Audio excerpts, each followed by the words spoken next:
Hello students, I am AP Sinha, University Professor of History.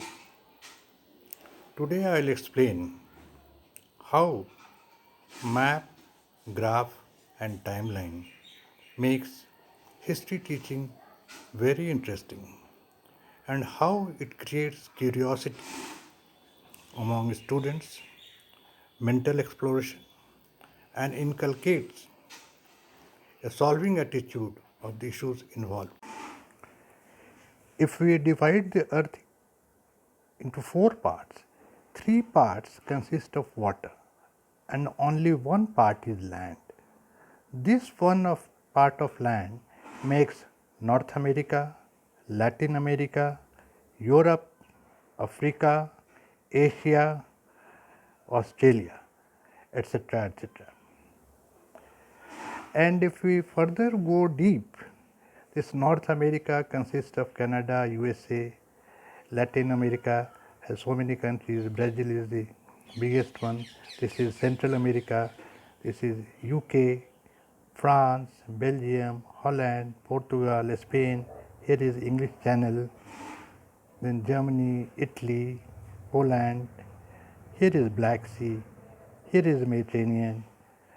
And just below Europe, we have Africa. Right side is Egypt, left is Morocco, down south is South Africa.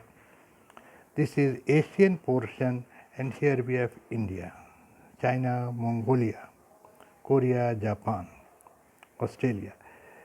This Pacific, it goes round the other part and comes this way, the biggest ocean. Now I have taken, and this at least by showing you the map, you can visualize where is North America, where is Latin America, and just above Latin America the equator line goes. It crosses Africa almost by half. Then it touches India here. India is just above the equator line, and so on. A mental visualization we can have. I have just taken the time graph of India. We can make a time graph of any country, and in time graph we just make a sketch like V. Here is, this side is BC, this is AD, Anno Domini, before Christ. In BC the scale comes from up to down, and then in AD it goes up. For example, in Indian time graph, Indus Valley civilization came to an end somewhere around 750 BC. And then from 1500 to 1000 we had Rig Vedic period, 1000 to 600 BC. This is 600. We had Later Vedic period, and in 600 BC we had Jainism and Buddhism. Then around 300 BC Mauryas, 78 AD Kanishka, which is very popular. Sak Samvat of India begins from this Kanishka phase, 78 AD. Then Gupta era 300.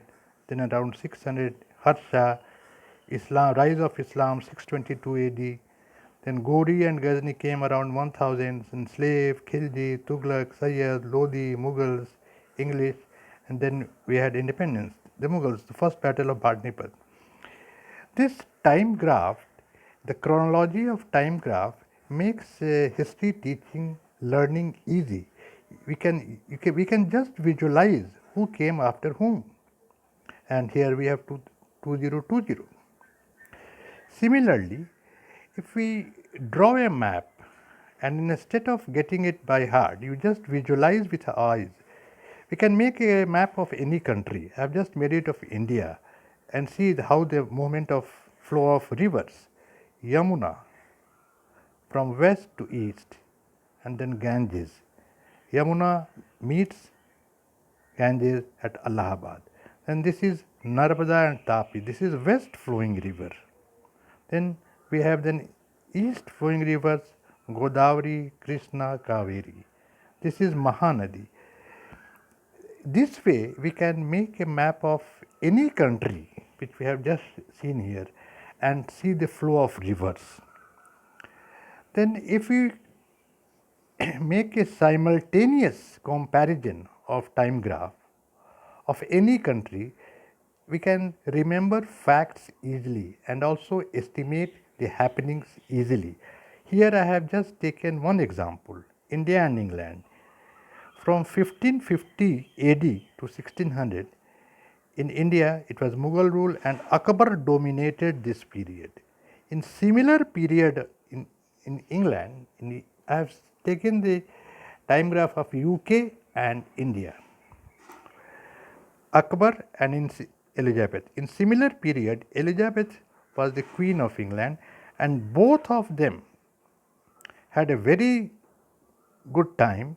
Akbar was a national king and she was a national queen. You just see how far UK is from India. There was no internet, no mobile, but still at the same time both of them glorified in administration, glorified themselves in administration in all walks of life. They are remembered and held in a very high esteem. How it happened? Similarly, I have taken made a comparison of the time graph of USA, England, France, India in a particular frame of period. For example, American War of Independence took place from 1775 to 82.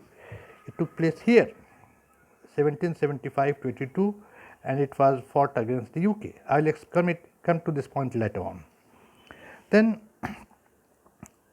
similarly, when American War of Independence was going on, India had the first Governor General in the person of Warren Hastings. UK was involved with USA in the American War of Independence, and from UK a person came to India in the same time as first Governor General of Bengal, Warren Hastings. Then you see in 1789 French Revolution and George Washington. I mentioned two names, and the students will feel it easy to comprehend things. I have taken 1789 French Revolution. French Revolution took place here, and it took place here in Europe and not in other countries. There must be some reason for it, which we can explain. And in 1789, USA got its first president in the person of George Washington. So 1789, if 1789 is important in the European history for French Revolution, it is also important because the first American president took oath. Then you see, I have taken one more example in this time graph. 1799, Napoleon.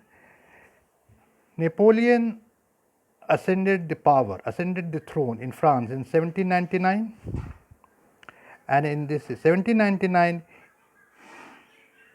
India had its Governor General in the person of Lord Wellesley, who had come from UK.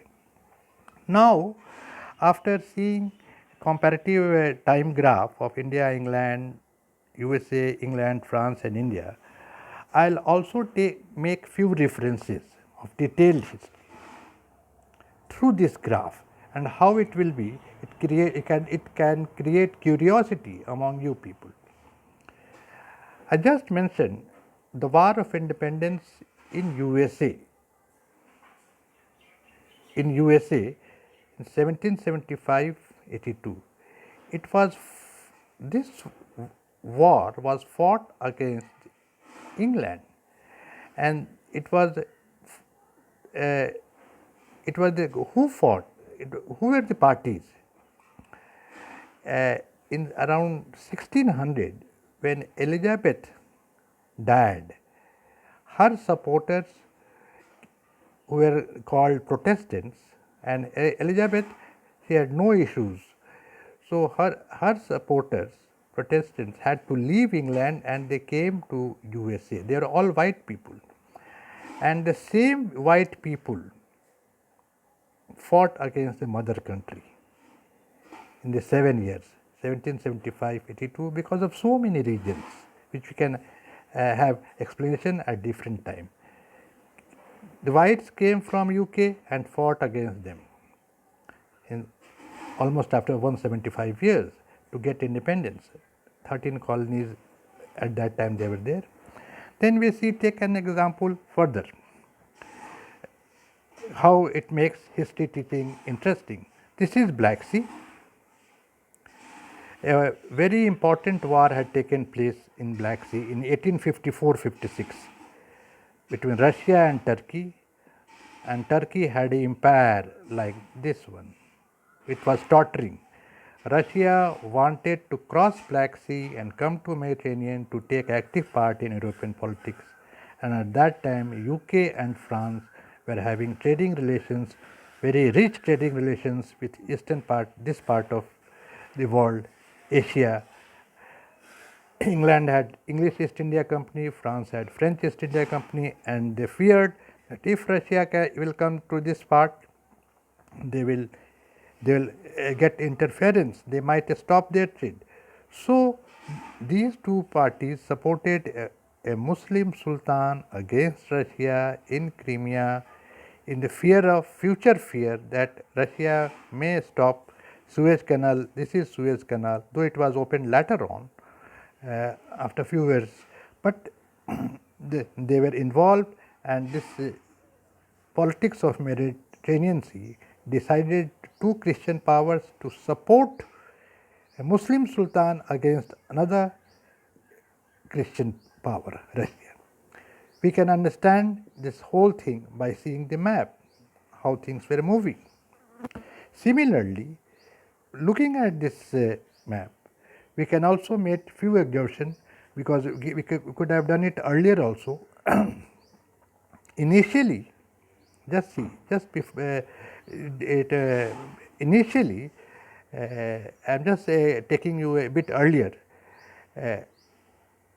Europe had a trade route, Italy through Turkey and Mongolia. And when in 1453 the Turks occupied Turkey, this trade route was disturbed. And in 1453, I have taken you a few years back, and at that point of time Portugal and Spain were the only organized state. Now demand began for another trade routes towards Asia, and in this Columbus, though he was Italian but sponsored by Spanish Isabella and Ferdinand, moved towards wanted to go to India, but went to USA and found though he could not reach USA, but he found a new land, Nai Dunia, new world.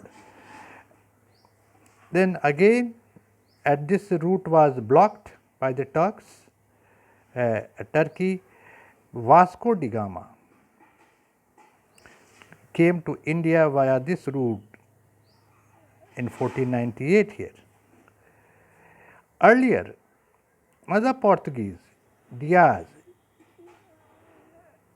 wanted to find a new route, and he could not, he could reach here, and after that he could not move forward, probably died, and in his honor this Cape of Good Hope was named.